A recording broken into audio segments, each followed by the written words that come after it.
Part 2. The Return. What Laura Found. In Part 1, Ethan Hale made a choice that cost him everything. His peace, his trust, and maybe even his life. But what about Laura, the wife who came home to the storm's aftermath?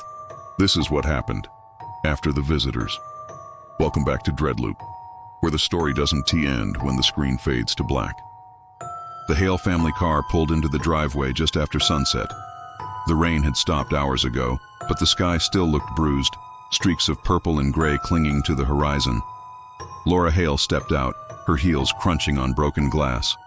Her youngest son, Jamie, pointed at the front door. "Mom, why's it open?"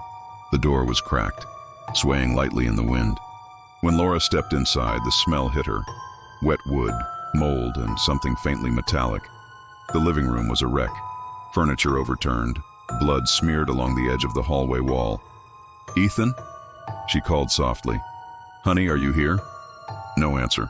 Just the faint hum of the refrigerator and the soft ticking of the kitchen clock, both out of rhythm. Upstairs, their bedroom was a disaster. Torn sheets, muddy footprints, a single earring, not hers, glimmered on the floor. She reached for her phone to call 911, but paused. Something made her look toward Ethan's office. The door was closed, but faint static came from inside. When she pushed it open, the monitor flickered to life. There he was, Ethan, bound to a chair, shaking, whispering something over and over. I didn't want this. Please." Laura froze. Then the screen glitched, showing two figures behind him, two women smiling into the camera. The video cut to black. Her phone slipped from her hand. The next day, the police came and went. They found no trace of Ethan, no fingerprints, no bodies. Just one phrase scrawled in lipstick on the bathroom mirror. "Faithful men don't exist." Reporters called, neighbors whispered. But Laura refused to leave the house. She kept replaying the video in her mind. Those faces, those smiles.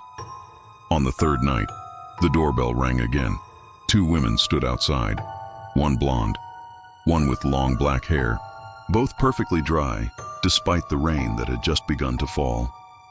"Mrs. Hale?" the blonde one said sweetly. "We're with the Community Help Foundation. We heard about your husband. We'd love to offer some emotional support." Laura's breath caught in her throat.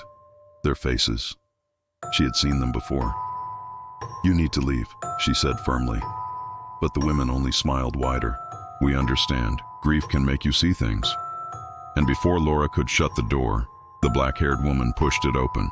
The women made themselves comfortable. They insisted on making tea, sitting at her kitchen table like they'd lived there for years.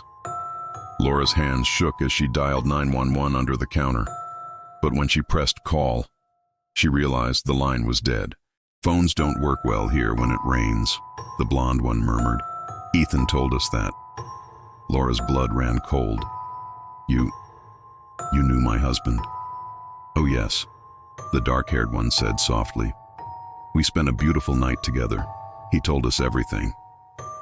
Laura's eyes filled with tears, part rage, part confusion. "You're lying." "Am I?" the woman whispered. "He said you'd say that." By midnight, Laura had barricaded herself in the bedroom. The power had gone out. The only light came from flashes of lightning through the curtains. Somewhere below, she heard them moving, laughing, humming a soft tune. Then came the sound of footsteps upstairs, a voice through the door. "We just want to play, Laura. Ethan played with us too." Laura grabbed Ethan's old revolver from the drawer. Her hands shook. The doorknob turned slowly. As the door opened, lightning flashed, illuminating both women standing there, smiling. "You failed him," one whispered. "You left him alone that night. You wanted your space, and now you have it." Laura fired. The shot echoed through the house, but when she looked up, the hallway was empty. Only their laughter remained, distant, fading. She stumbled downstairs, breathing heavily. Then she saw it, muddy footprints leading to the backyard, the same place where the soil looked freshly dug. Laura dropped to her knees, clawing at the dirt with trembling hands, until she found something, a hand, cold, still wearing Ethan's wedding ring. She screamed, And in that scream came every sound of betrayal, grief, and terror a human heart could produce. When police arrived again the next morning, they found no women, no signs of forced entry, no grave in the backyard. Just Laura, sitting in the living room, clutching Ethan's ring, repeating one sentence over and over. They said faithful men don't exist, but what about faithful wives? They took her to a hospital for observation, but the story doesn't end there. Because 1 week later, a neighbor heard soft knocking at her own door, just past 2 a.m., and when she opened it, she found 2 young women, soaked from the rain. "Our car broke down," one said with a smile. "Can we use your phone?" The loop had started again. The storm may stop, but some stories keep repeating until someone refuses to open the door. This was The Return, part 2 of the Visitors series. If you loved this psychological horror, subscribe to DreadLoop, because next time, the knock might be for you.